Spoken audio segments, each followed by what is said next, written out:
Hello and welcome to the You Are Love Ministries Tell Me a Bible Story podcast with Pam Baggett and me, Brenda Porch.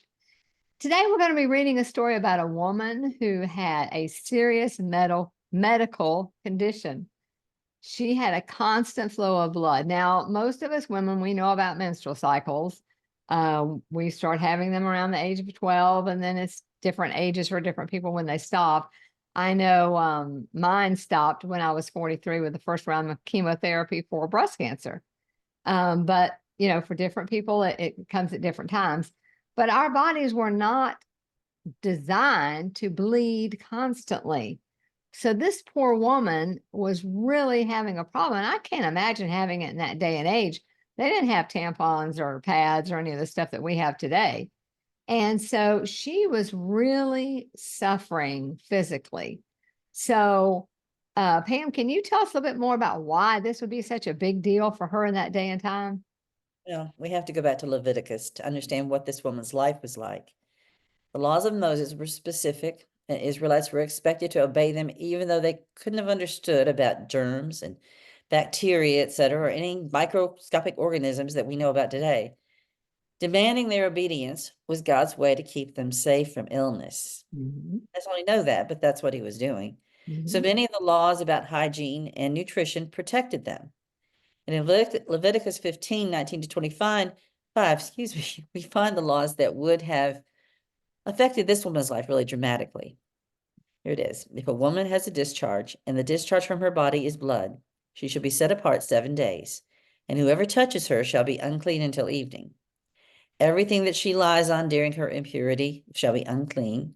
Also, everything that she sits on shall be unclean. Whoever touches her bed shall wash his clothes and bathe in water, and be unclean until evening. And whoever touches anything that she sat on shall wash his clothes and bathe in water and be unclean until evening. If anything is on her bed, and I just lost my place, excuse me, or on anything on which she sits, when he touches it, he shall be unclean until evening. And if any man lies with her at all, so that her impurity is on him, he shall be unclean 7 days, and every bed on which he lies shall be unclean. And if a woman has a discharge of blood for many days, other than at the time of her customary impurity, or if it runs beyond her usual time of impurity, all the days of her unclean discharge shall be as the days of her customary impurity. She shall be unclean. Okay, with these kinds of restrictions for years, obviously this woman had very little interaction with others. Weakness and loneliness and hopelessness had been her story all that time. I can't imagine. You would think she would be anemic. You would think that, I think I guess, do they use rags? I don't know, what they use in that day and time, but her life was a life of misery. And we're going to read a little bit more about it that tells us even more about how miserable she was. Now, this story is told in three of the Gospels, Matthew, Mark, and Luke. But today we'll be reading from the English Standard Version of the Bible in Mark chapter 5, beginning with verse 25. So, ladies, if you want to read along with us, please feel free. Mark 5:25. And there was a woman who had a discharge of blood for 12 years and who had suffered much under many physicians and had spent all that she had and was no better, but rather grew worse. Now, I know a little bit about that. Now, mine wasn't a female problem, mine was a stomach problem, but it's hard when you go to doctor after doctor after doctor, and they knew even less then than we know now. And they take your money. What is that? Lawyers and physicians are always just practicing. The rest of us have to get it right. But she was really suffering. She was in a very bad way. And so for myself, I went to lots of different doctors. I went through lots of different uh, tests and whatever, but no one could really ever tell me what was going on. It was like, oh, you passed this test, you're fine. Good news. I'm like, not good news. I don't have an answer. I need an answer.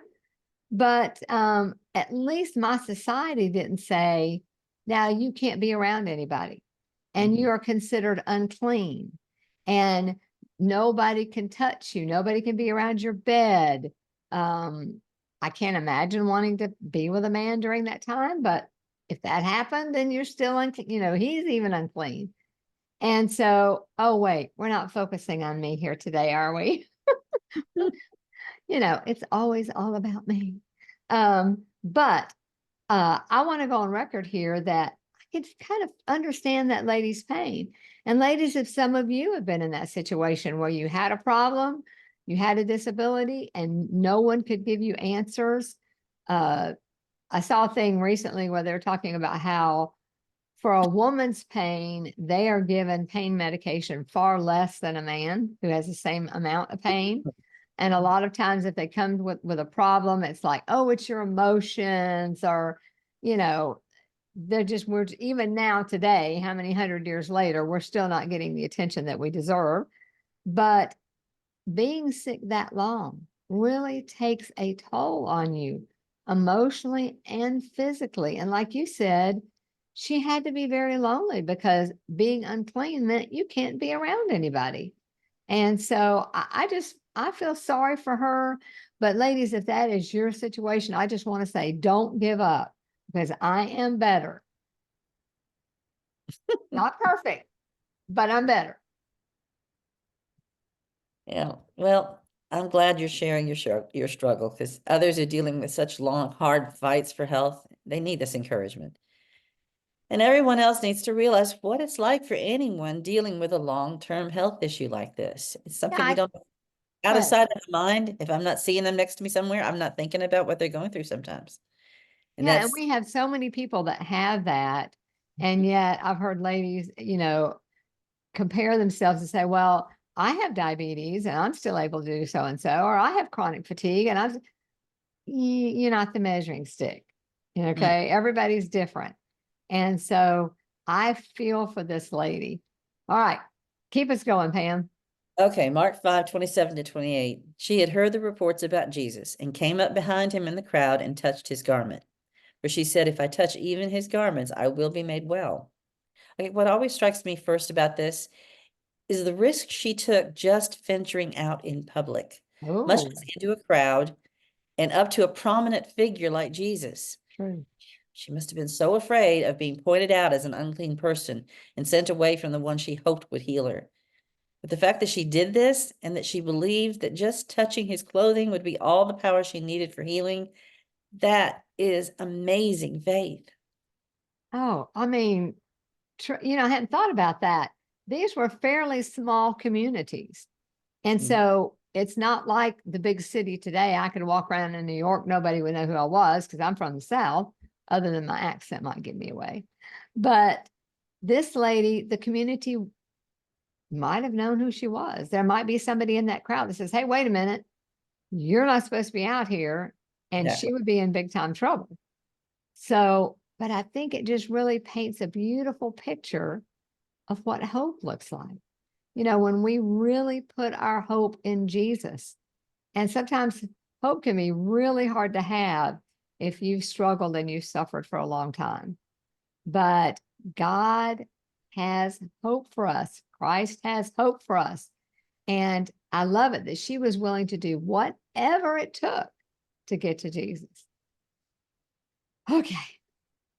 I'm going to read Mark chapter 5, verses 29 and 30. Okay. Immediately, the flow of blood dried up, and she felt it in her body that she was healed of her disease. And Jesus, perceiving in himself that power had gone out from him, immediately turned about in the crowd and said, who touched my garments?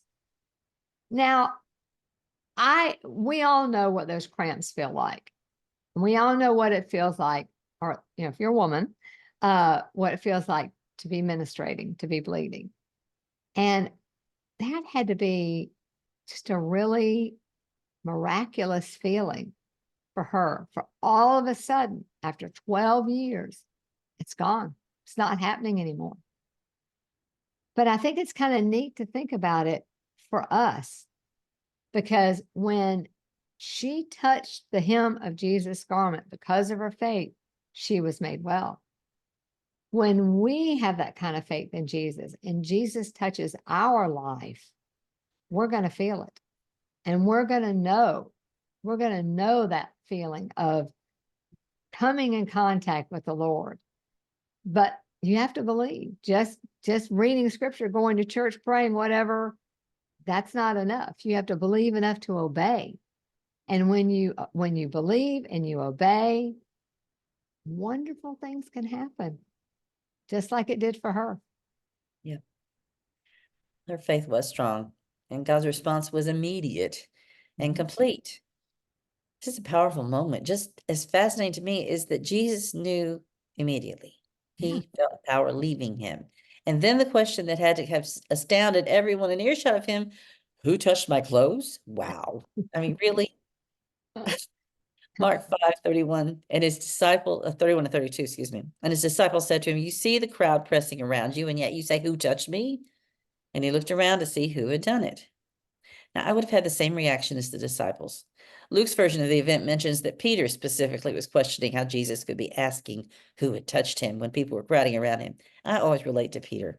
I think he would have said, who touched you? It would be easy to figure out who isn't touching you, Jesus. I Well, mean, and not only that, but she touched his clothes. And if the robes are flowing and all that, like I kind of picture them to be, it's not like, if someone touched my arm, they might actually hit my flesh with my sleeve. or But pressure. Jesus knew, and just such amazing power to think about that all she needed to do was touch his clothes and she was well. I think that's really, really cool. In fact, in Luke 8:44, it says, she came up behind him, so he wasn't going to be able to see her, and he grabbed his whole thing and shook it, pulled Mm-mm, on it. mm-mm. No, she came up behind him and touched the fringe of his garment, and immediately her discharge of blood ceased. She just touched the fringe, the very bottom. So I don't know, Pam, what do you think that it meant, that was the bottom of the robe? Is that where the fringes would be? Well, the law of Moses said that men should wear fringes on the four corners of their garment. And at Oh, least one verse says on the upper garment. So these were to remind them of the commandments of God. This was an important part of their clothing. So it seems like if she was going to touch the hem of the bottom part of his clothing, she'd have to almost be crawling, and that'd be hard to do with people walking all around him. true. So she had to maybe leaned in from standing position and grab the lower part, the fringe of the lower part of his upper garment. What's an upper garment? Like Well, the shirt? Is that what we were?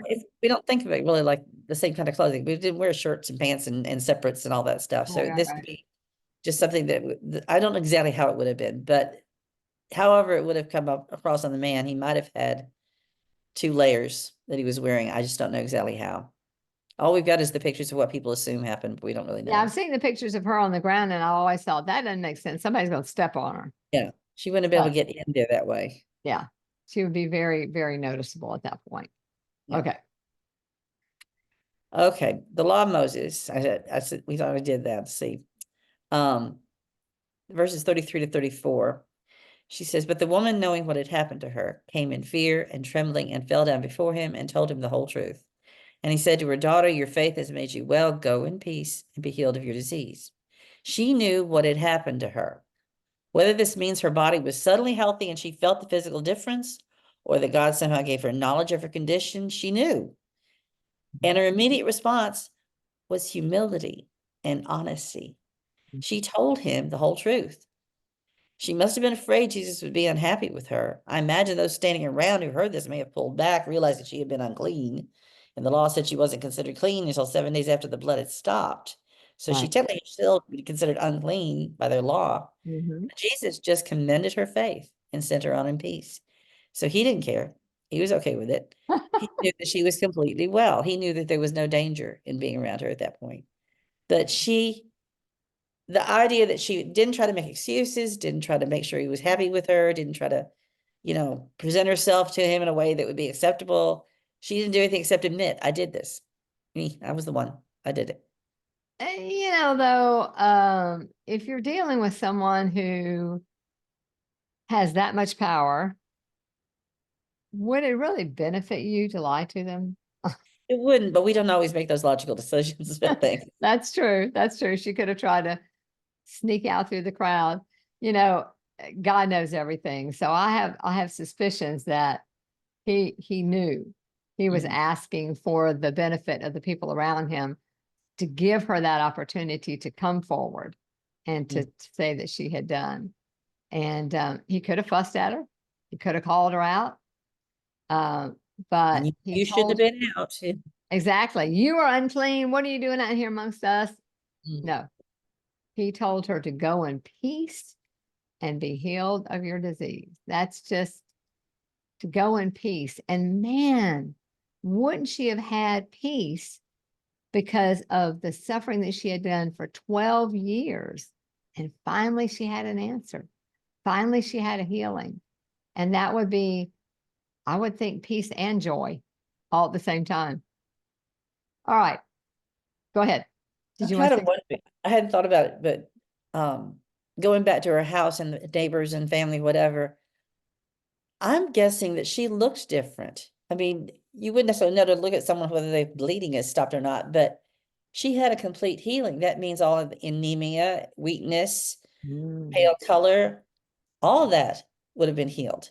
Every symptom she had would be. So true. I bet she was walking straighter and her face looked better and healthier. And I would bet people were looking at her kind of funny as she walked home. Like, how did this happen? You've not looked like this in years. What's going on? That's true. That's true. I mean, we all know people that you can just walk in and look at them and tell they don't feel good Mhm. by the expression on the face, by their body language.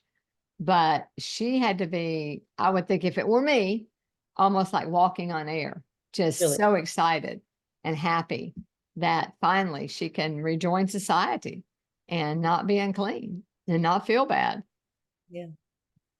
All right, ladies. Well, one thing I like to do every time is kind of apply the story to us to say, what can we learn from this story, from this woman?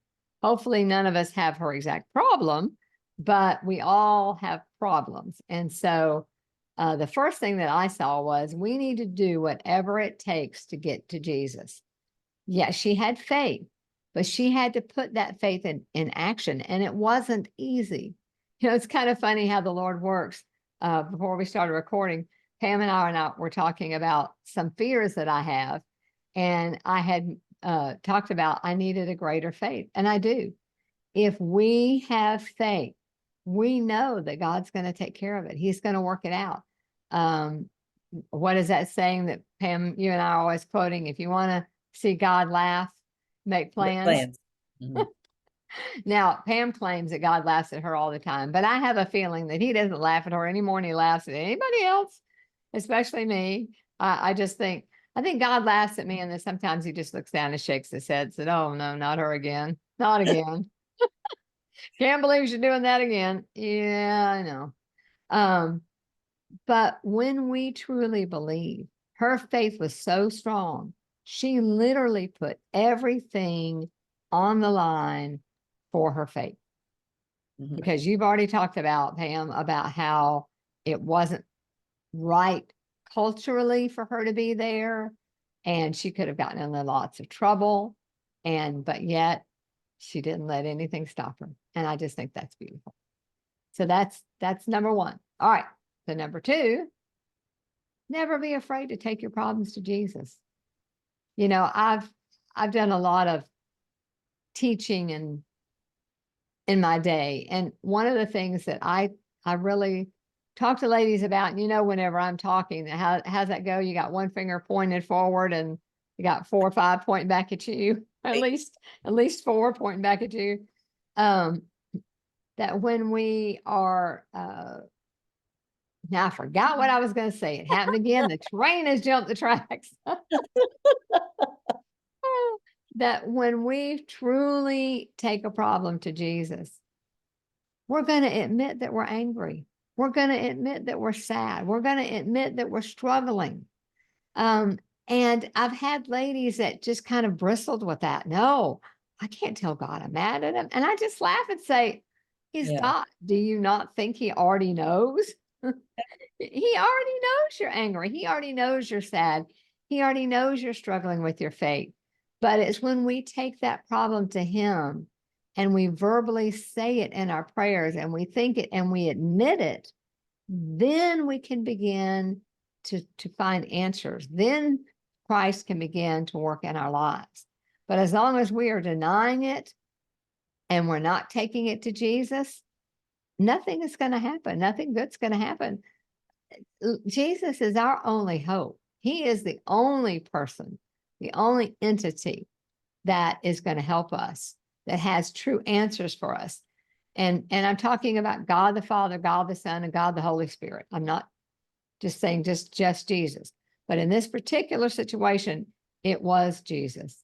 And I just think the more we are willing to be like this lady and to be humble, to have our faith so strong that we're willing to do whatever it takes, and yet be humble at the same time about it, when we receive answers, that is a wonderful combination. You're saying that we need to tell God what when we're angry, all this.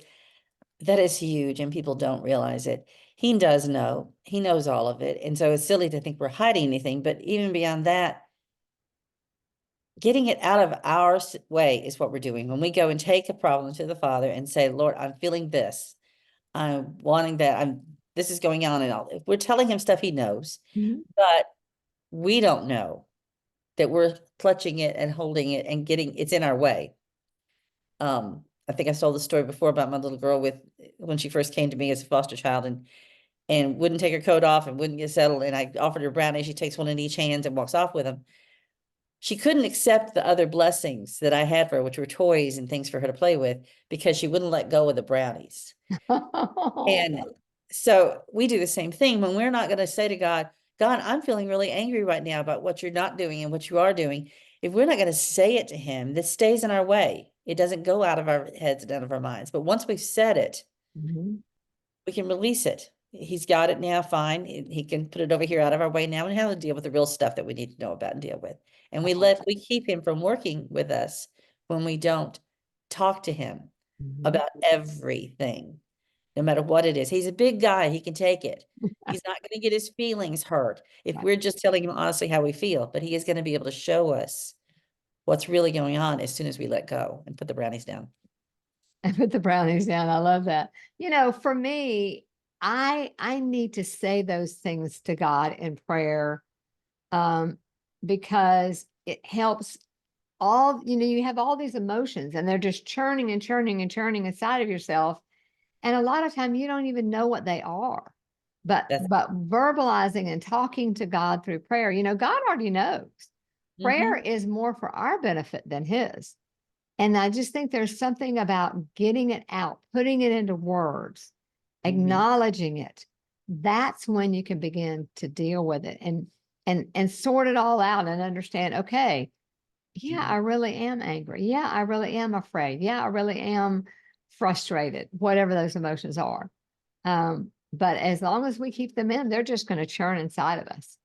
And I love it that we can take all of that to Christ. You're talking about the little girl, and I just keep thinking, all of us that have had children, whether we're teachers or whether biological children or just seen them at church or just even out on the street, you can look at a child and know when they're angry. Oh, yeah. I mean, their face, their demeanor. You can look at a child and know when they're sad or when they're afraid. And so we're not hiding anything from God, but it's only when we share it with him and we get it out, like you said, we can begin to heal. Right. And so I admire that lady for saying, this is what I did. I did touch you, but do it in humility. I think that's the key, is to always be humble. All right. And then the last thing I saw is that Jesus is the author of peace. He told the woman to go in peace, and he offers us the very same peace. John 14:27, peace I leave with you. My peace I give to you. Not as the world gives, do I give to you. Let not your hearts be troubled, nor neither let them be afraid.